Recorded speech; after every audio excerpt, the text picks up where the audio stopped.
مقام في الذرى صعب المنال، بلوغ رقيه شبه المحال، رافع دون رفعته الثريا، ودون بهائه بدر الكمال.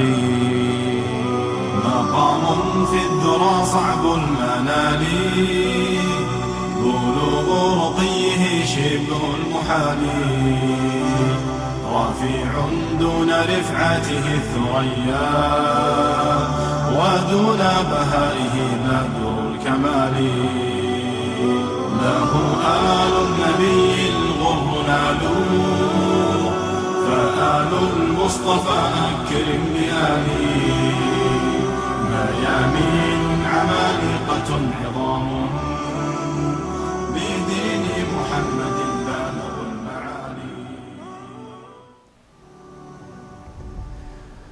الحمد لله رب العالمين، والصلاة والسلام على رسوله محمد وعلى آله وأصحابه ومن تبعهم بإحسان إلى يوم الدين.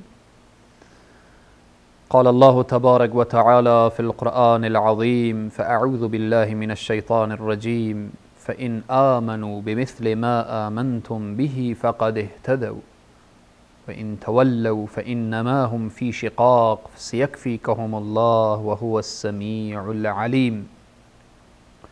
صدق الله العظیم. خدمت همه شما بزرگواران السلام علیکم و رحمت الله تعالی و برکاته. همه شما عزیزان را به برنامه الگوهای هدایت خوش آمدید میگویم. الله سبحانه و تعالی بر ما توفیق بدهد تا این اسوه های حسنه را و این اسوه های زیبا را که شاگردان مکتب رسالت هستند، زندگی اونها را ما برای خود سرمشق قرار بدهیم. در جلسه گذشته پیرامون بعضی از مهمترین ویژگی های سیدنا عمر را بیان کردیم. خوف و ترس سیدنا عمر از الله سبحانه و تعالی، بی‌رغبتی سیدنا عمر نسبت به دنیا و همچنین زهد و تقوای سیدنا عمر و تواضع و فروتنی سیدنا عمر را بیان نمودیم. حالا پیرامون صبر و بردباری سیدنا عمر و تسلیم شدن سیدنا عمر زمانی که فرمان خدا را و قول خدا را میشنود. از ابن عباس رضی الله عنه یا رضی الله عنهما روایت است که شخص نزد حضرت عمر آمد و گفت: ای عمر. ابن عباس رضی الله عنهما میگه شخص آمد و به حضرت عمر گفت: ای عمر، به خدا سوگند تو به ما عطایای یا هدیه های بزرگ نمیدهی، به ما هیچ توجه نمی کنی و با عدالت با ما رفتار نمی کنی. خیلی مهمه یک شخص بیاید با کسی که اسوه عدالت هست، با کسی که الگو هست در عرصه عدالت، با کسی که عدالتش به همه ازهر من الشمس بود، استاده می شود چنین می گوید: تو به ما توجه نمی کنی، به ما چیزی نمیدی و با ما عدالت نمی نمایی.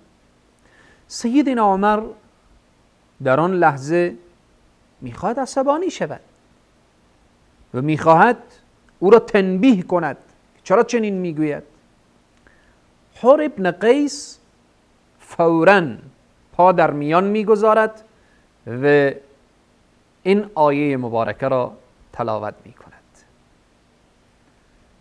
میگوید خذ العفو وأمر بالعرف و اعرض عن الجاهلین.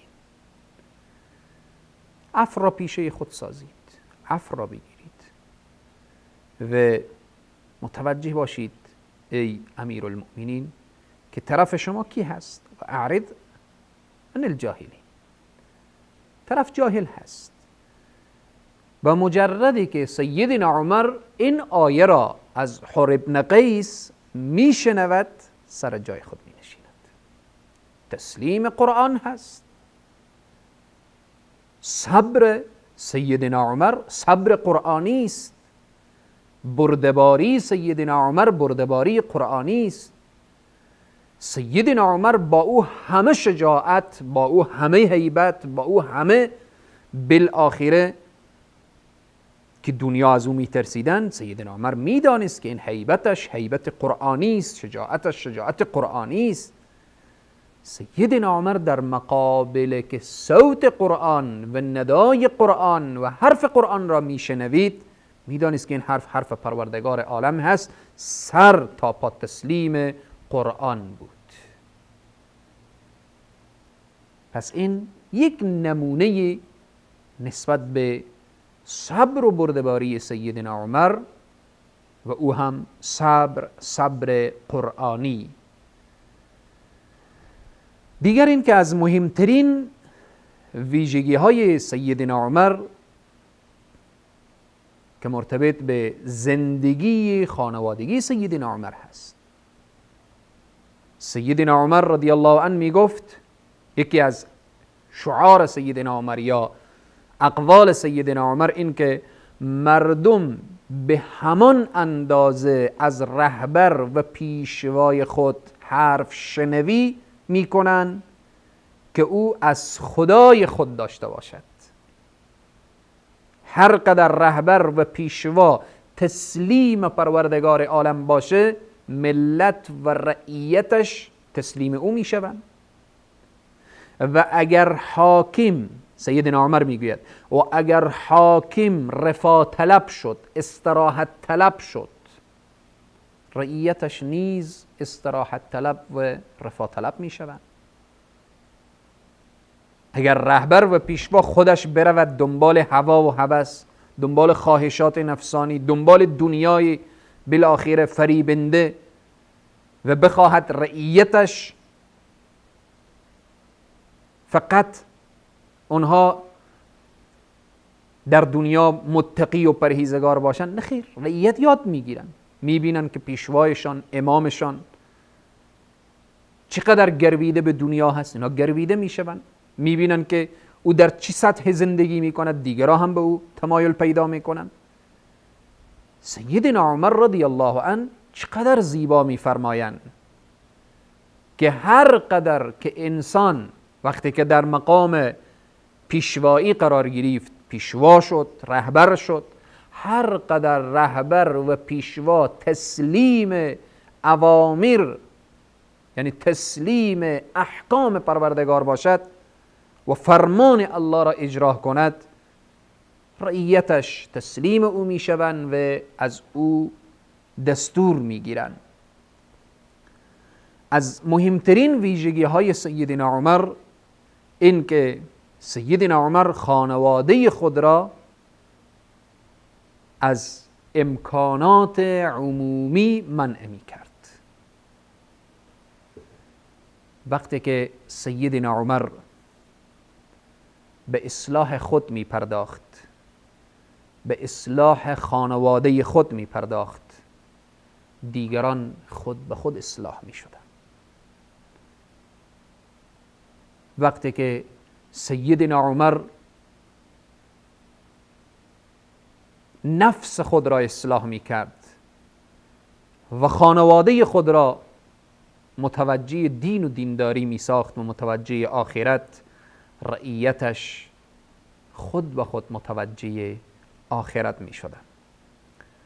از مهمترین ویژگی های سیدنا عمر این که خانواده خود را از امکانات عمومی منع می کرد. اجازه نمیداد که جاهایی که به عموما ارتباط داره خانوادهش به اونها مداخله داشته باشند. مثلا در جایی که شتران عموم مردم در چراگاه بود و میچرید، سیدنا عمر خانواده خود را منع کرده بود. حق ندارن اگر شتر داشته باشند در چنین جایی ببرن، چون مبادا از موقف امارت، از موقف امیرالمؤمنین، از موقف و جایگاه سیدنا عمر خانواده استفاده دیگری داشته باشند. به همین به طور خلاصه و فشرده فقط چند نمونه اشاره می کنم. یکی دو نمونه.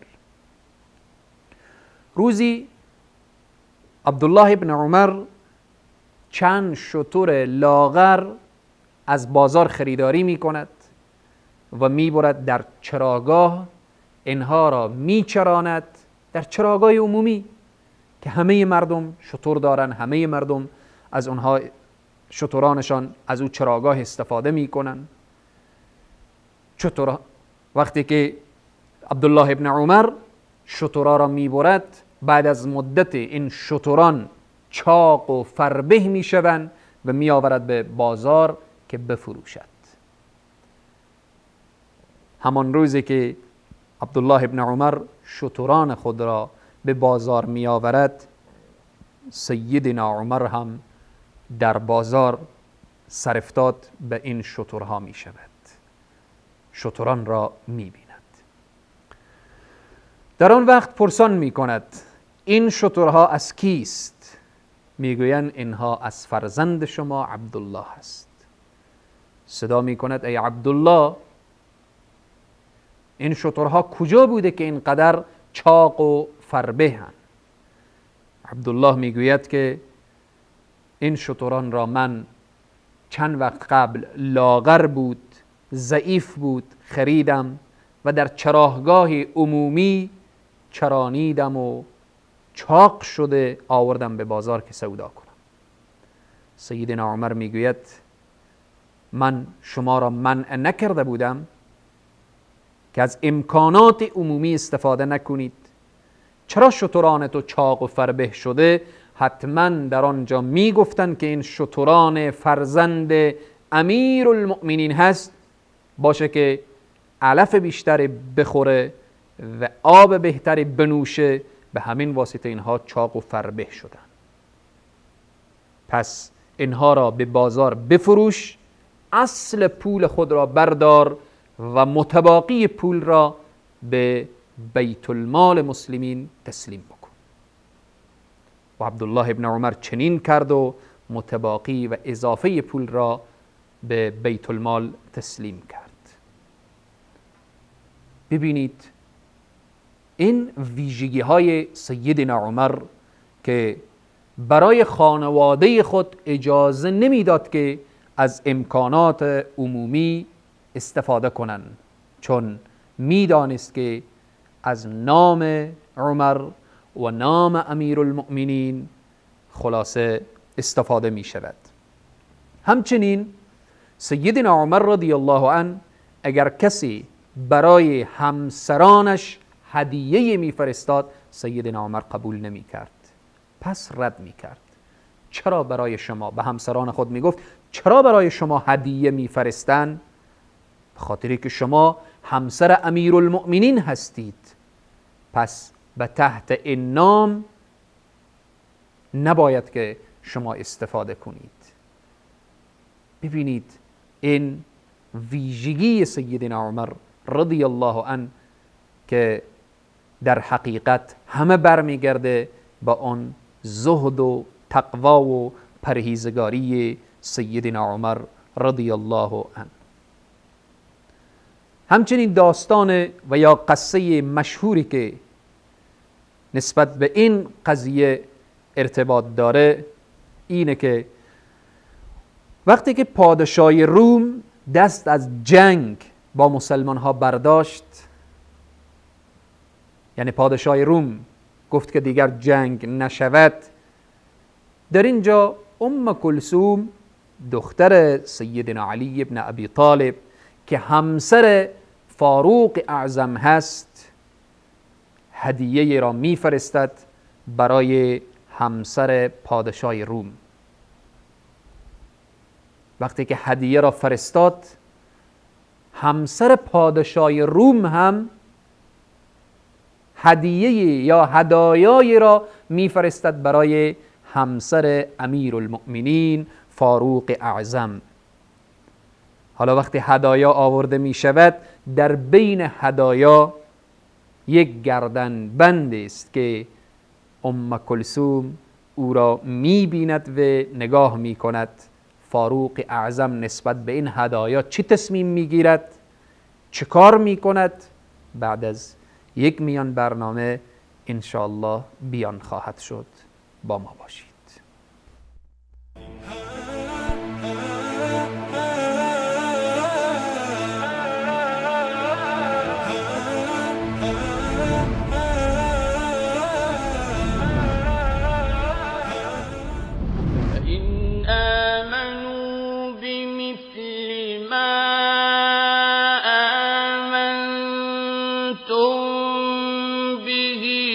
فقد اهتدوا فإن آمنوا بمثل ما آمنتم به فقد اهتدوا فإن آمنوا بمثل ما آمنتم به فقد اهتدوا فإن آمنوا بمثل ما آمنتم به فقد اهتدوا وإن تولوا فإنما هم في شقاق فسيكفيكهم الله وهو السميع العليم. اگر آنها ایمانی به مانند ایمان شمای صحابه بیاورند، به طور قطع هدایت یافتند، و اگر از حق روی گردانی کنند، پس راه مخالفت و دشمنی را در پیش گرفتند. و به زودی الله تو را در برابر شر آنها کفایت خواهد کرد و او شنوا و داناست. مجددا خدمت همه شما بزرگواران السلام علیکم و رحمت الله تعالی و برکاته. پیرامون مهمترین ویژگی های سیدنا عمر که همان زهد و تقوا و پرهیزگاری، صبر و بردباری و تواضع و فروتنی سیدنا عمر که اشاره کردیم، و همچنین ارتباط به این که سیدنا عمر رضی الله تعالی عنه اگر کسی به همسرانش هدیه میداد، سیدنا عمر قبول نمی کردن و نمی پذیرفتن. ارتباط به هدایایی که گفتیم ام کلثوم به همسر پادشاه روم روان کرد و در مقابل همسر پادشاه روم هدایای را به همسر فاروق اعظم که همانا ام کلثوم دختر سیدنا علی ابن ابی طالب بود روان نمود. وقتی که هدایا آمد به دست ام کلثوم رسید، فاروق اعظم وقتی که دید گفت اینها چیست؟ گفتن که هدایایی از طرف همسر پادشاه روم آمده است. سیدنا عمر پرسان کردند که آیا این کاروانی که رفت و آمد و یا این کسی که رفت و آمد و هدایا را برد از کدام مصرف رفت و آمد؟ گفتن مصرفش از طرف بیت المال پرداخته شده بود. سیدنا عمر فرمودن که فقط به همان اندازه‌ای که ام کلثوم تو هدایا فرستادی که همانا خوشبویی بود و بعضی اشیای دیگر، به همان اندازه از اینها گرفته شود، به ام کلثوم داده شود و متباقی تسلیم بیت المال شود. حتی در بعضی از اقوال می آورد که ام کلثوم گفت که من هدیه روان کردم و از او طرف برای من هدایای آمد، این تعلق به خود من دارد.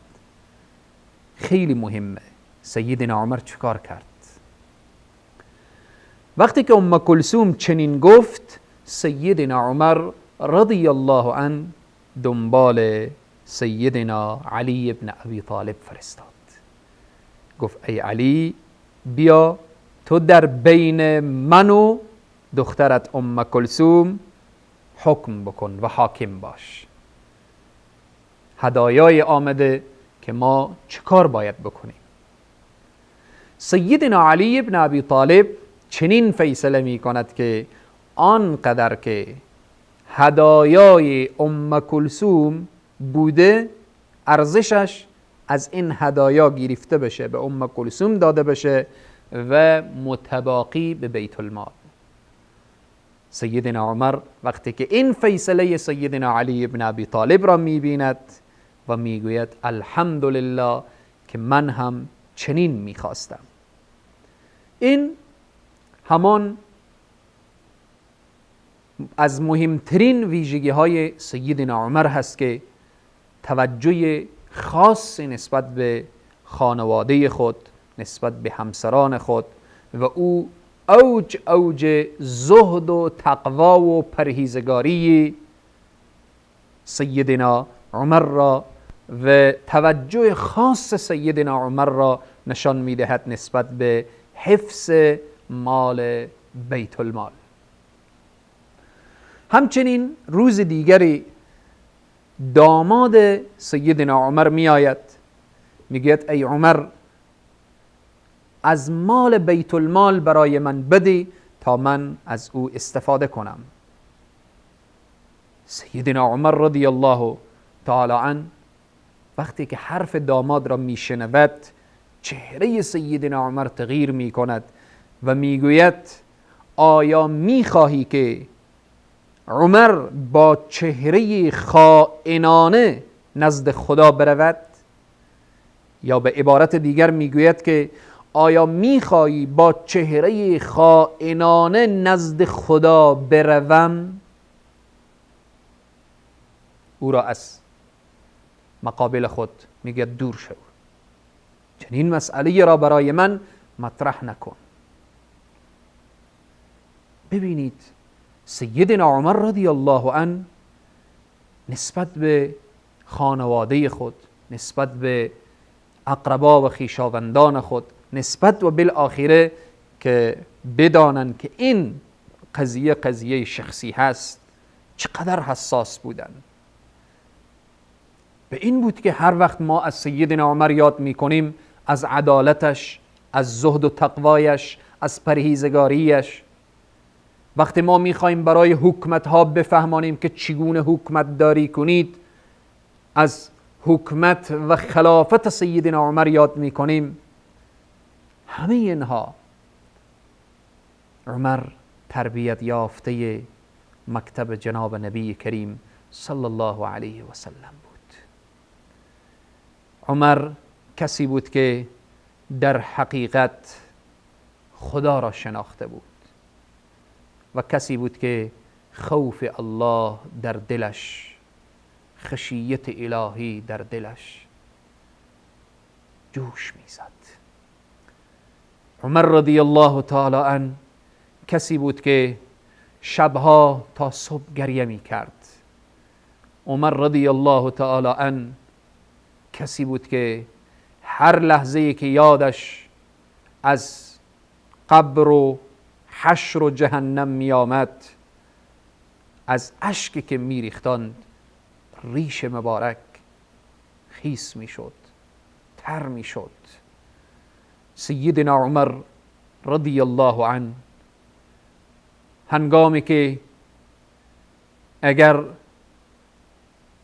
می دانست که کوچکترین ستمی بر کسی شده، فوراً خود را میرساند.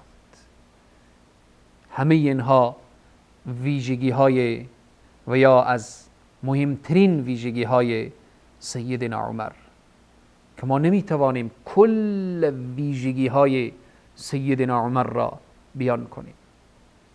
والله قسم اگر ما به تک تک و یا به جزئیات عدالت و یا زهد و یا تقوا و یا پرهیزگاری و یا صبر و بردباری سیدنا عمر بخوایم حرف بزنیم، هر کدام اینها برنامه ها پی در پی مگر اجرا شود. کسی که رسول خدا وصفش را می کند، ما چگونه می توانیم وصف او را داشته باشیم؟ انشاءالله به برنامه بعد که احترام و محبت سیدنا عمر به اهل بیت رسول الله صلی الله علیه و سلم چگونه بود بیان میکنیم. سیدنا عمر چگونه محبت به اهل بیت رسول الله داشتن و چگونه ارتباط داشتن به برنامه بعد انشاءالله.